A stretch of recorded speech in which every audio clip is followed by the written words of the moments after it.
Um, Having concluded that point,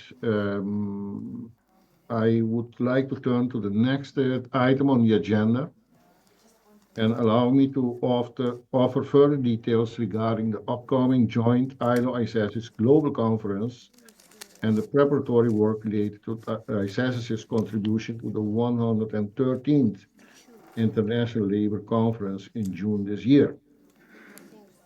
As agreed upon during the General Assembly held in Shanghai on November 6th, the organization of the joint ICESIS ILO Global Conference scheduled for early December 2025 in Madrid, Spain, was formally approved and entrusted to the Economic and Social Council of Spain as the host institution. This strategic decision was subsequently brought to the attention of the Latin American and Caribbean participants last week during the high-level meeting of Economic and Social Councils and Institutions of Social Dialogue in Iberoamerica, held under the auspices of the Interconnector program of the Spanish Corporation in the historic city of La Antigua, Guatemala. In his capacity as acting chairperson of the Regional Network of Social and Economic Councils and similar institutions of Latin America and the Caribbean, Mr. Raúl Enriquez had the opportunity to discuss this upcoming event with the Director of International Affairs of the ESG of Spain, Mr. Gil Ramos. Their exchanges focused on the necessary thematic and logistical preparations for the conference, which aims to further institutionalize dialogue on decent work, democratic governance, and social justice at a global scale. This initiative draws direct inspiration from the renewed cooperation agreement between the ILO and ICESIS, ceremonially signed on March 26 through a virtual session connecting Geneva and Brussels, and effective as of that same date. An organizing committee comprising members of the ESC of Spain, the ILO, and ICESIS is already operational and actively defining the conference's themes, structure, and composition of stakeholders.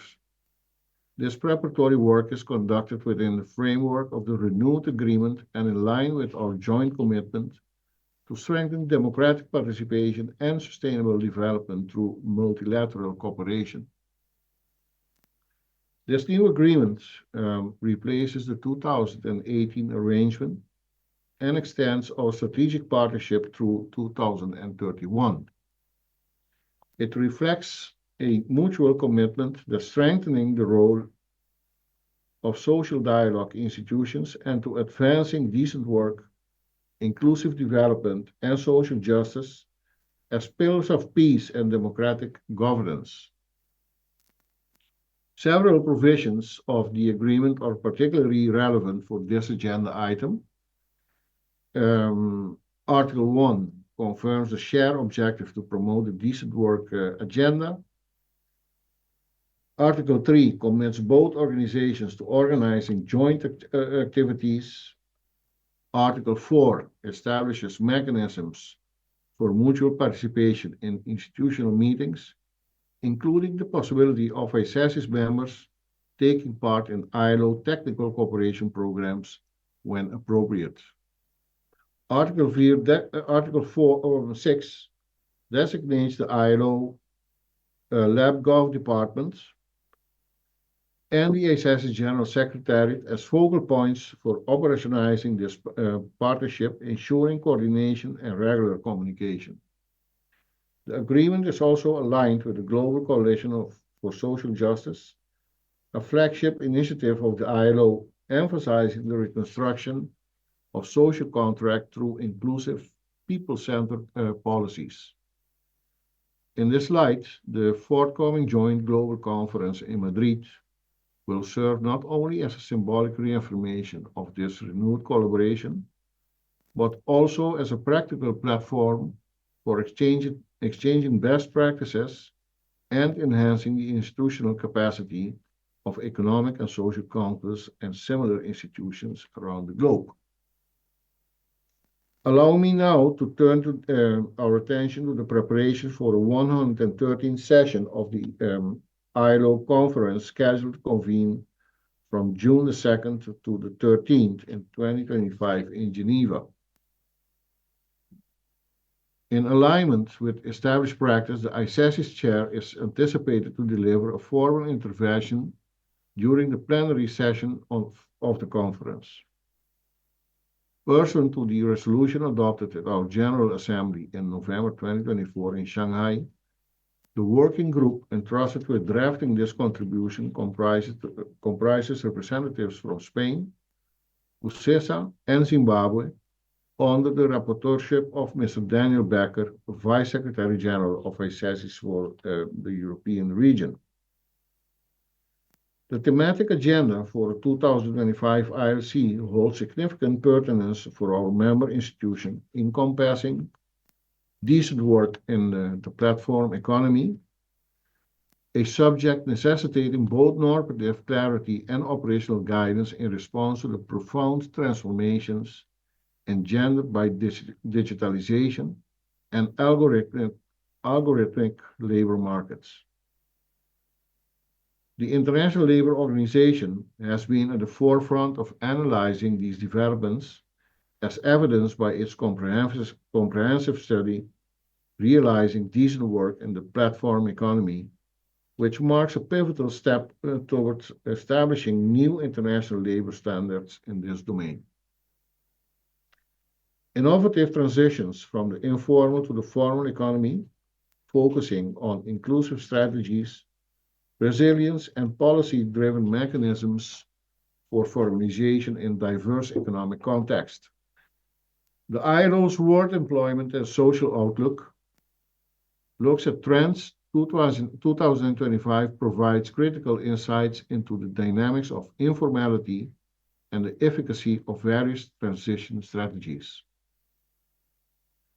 The working group has initiated its preparatory consultations and is developing an analytical framework that draws upon comparative national experiences and best practices.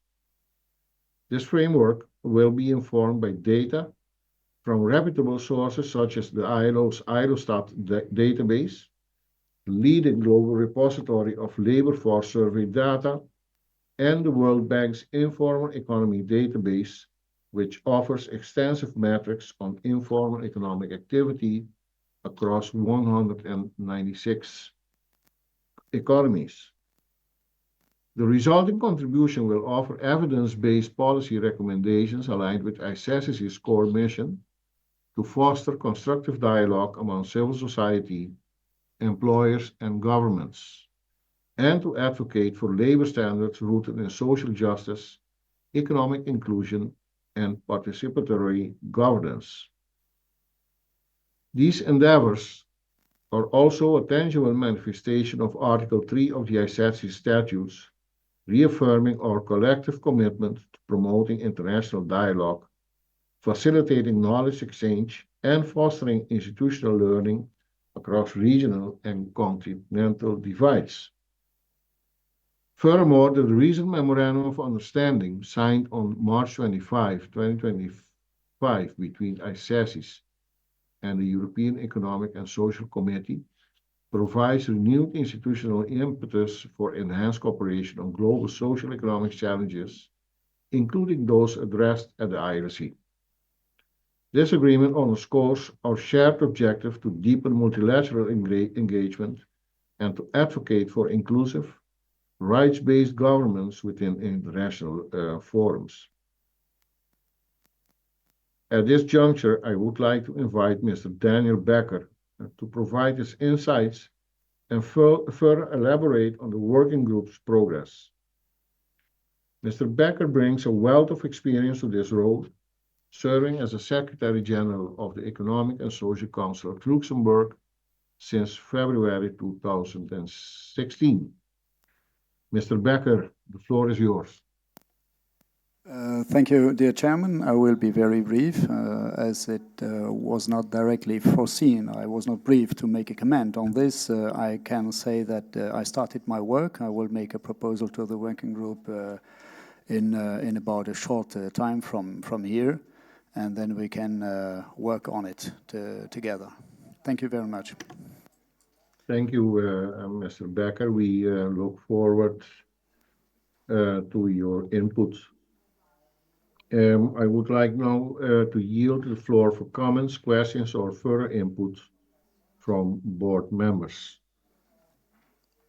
To whom can I give the floor? Honorable dear Secretary Chairman, General. we have with us the administrator from ILO, Mrs.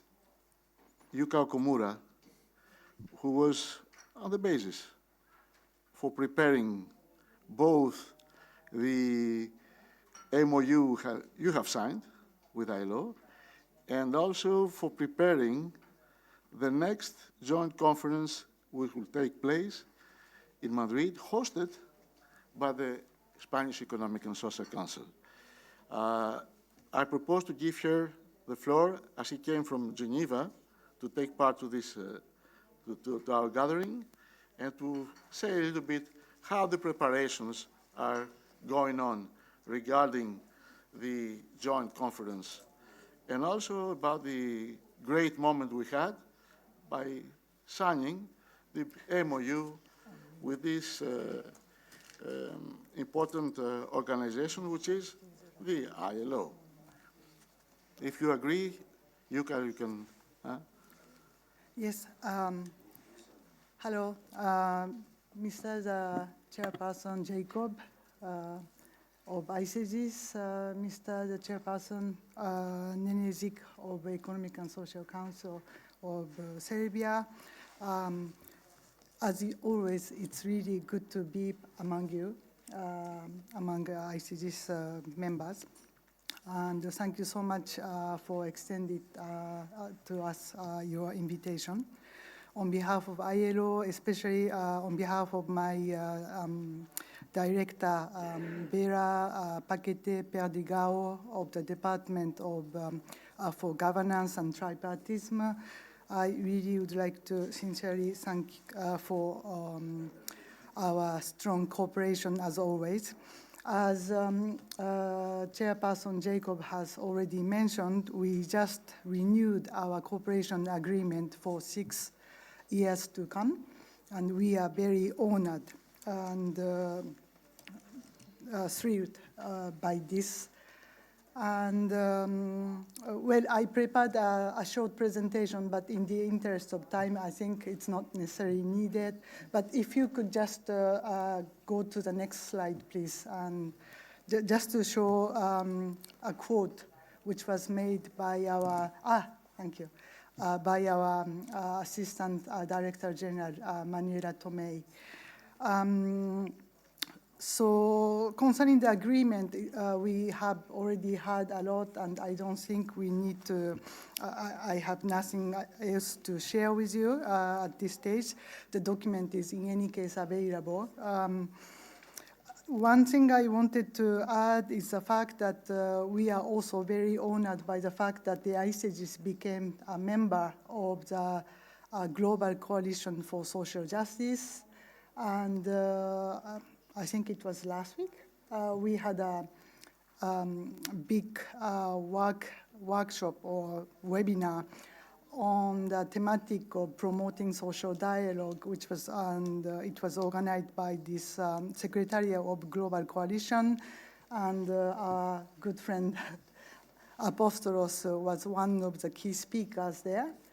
And I'm very happy to inform you that, so aside from ICGs and ILO, for this 2025 initiative of Global Coalition for Social Justice, International Trade Union Confederation, and International Organization of Employers also joined to this initiative on the thematic of social dialogue as co-conveners. So this actually demonstrates the interest that they show to our collaboration between ICGs and ILO. So they, increasingly, what I sense is that they increasingly recognize the strategic importance of this alliance with the ICGs. They see that it is not in the area of labor policies and working condition and the minimum wages in strict senses that they have to involve. They really see that they have to be more powerful, more influential in the policy making of any areas, at national and international level, especially Economic and Social Council, but not only actually in the area of also environmental policies. Also, it is extremely important that we hear employers and workers in the world. So this is a good thing. And as President Jacob already mentioned, so the preparatory work of the organization of our joint conference in December has already started, and it's on track. Having said that, we would like to, this time around, enhance our regional consultation process prior to the conference. And we look forward to receiving from you any suggestions in this area. Lastly, but not least, I really would like to reiterate the fact, underscore the fact that we are now going through a crisis, a big crisis. And I have to be honest with you, ILO has been also heavily hit by the US funding stoppage. And we have more than almost 200 staff whose contract have been terminated. And this is only, by taking into account their voluntary contribution. So if our budget for 2026-27 has been almost adopted, I mean, there is a consensus around the adoption of the next budget, program and budget. Having said that, we are also quite, careful about what could come next. And at every level, we are now trying to see, trying to identify savings. It means that our cooperation also needs to demonstrate concrete results and and improvement in the year to come, in order to demonstrate its usefulness, effectiveness, and so it is extremely important that we succeed together our next conference and any joint endeavors to carry out. So,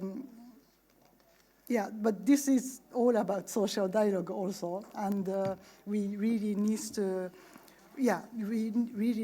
be, closely in touch and closely collaborate in whatever endeavors, and I think we are stronger together anyway. So this is my message, and once again, thank you so much for your cooperation. Thank you, Yuka. Just to say that hopefully we are not dependent of US funding. Hopefully we have the contribution of our members, and we are strong enough to take initiatives, as we have discussed. In the perspective of the next joint conference in Madrid, we have discussed about the possibility of having some regional webinars in preparing the reports. And my call to the members here today is to have proposals and candidacies. In the meantime, within a short frame of time, you have to decide to define UCA up to when we can go by organizing two, for example, regional webinars in preparing the report for the joint conference. And if we have candidacy from here, from members that could take the burden and the effort to organize these webinars, it will be great. Just tell us how much time do we have for that.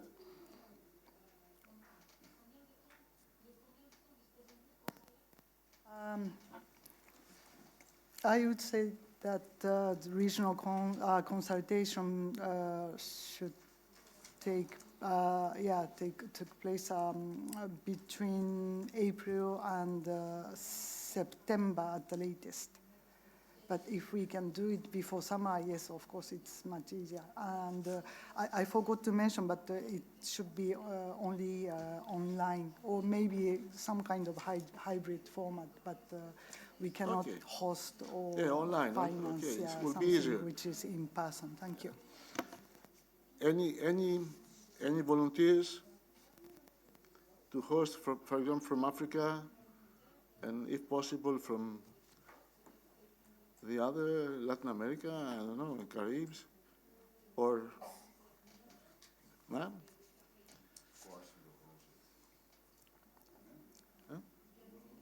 Curacao will host one, and I would like, if possible, okay, let me see with the members the next few days, consulting members, even apart from the board, okay?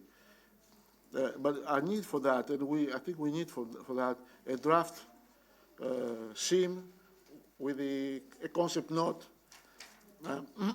what we are expecting as an outcome, and with you know how to do. So whenever we have this concept note, we'll find out which council will take the initiative to hold the webinars. Thank you. Just to remind, if you allow me, Chairman, that I strongly believe that the signing of the ILO MOU from ICESIS and yourself was a landmark moment for ICESIS and ILO, and for sure it was more to renew the cooperation. The cooperation was fruitful for both institutions, organizations.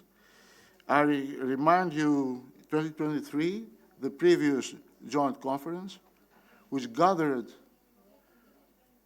a lot of people, a lot of institutions, and hopefully we shall do our best to have a better one next time, to level a little bit but the fact that ICESIS became from its very beginning, participated in the launching of the Global Initiative for Social Justice, was also a major event of John Jacobs' presidency of ICESIS. We need to say it. It happened at last year's ILO conference. I was your representative there in the panel for the launching of the ILO Global Coalition for Social Justice. And it was, I think, a major event when ICESIS showed that it was initiator, also co-initiator and co-partner of this initiative. And there is a lot of things to do. We add value, and we get value from these participations. And this is what I want to say to the members. Thank you, Chairman. Yeah, thank you, Mr. Sirafis. Thank you very much. I must say it was indeed a very interesting week, 2 weeks ago, in Brussels, during which we entered into some important cooperation agreements. Since then, some things has changed, as Mrs. Okamura pointed out, and we will stand up to the challenge to deliver our part of the deal in organizing the activities before September coming.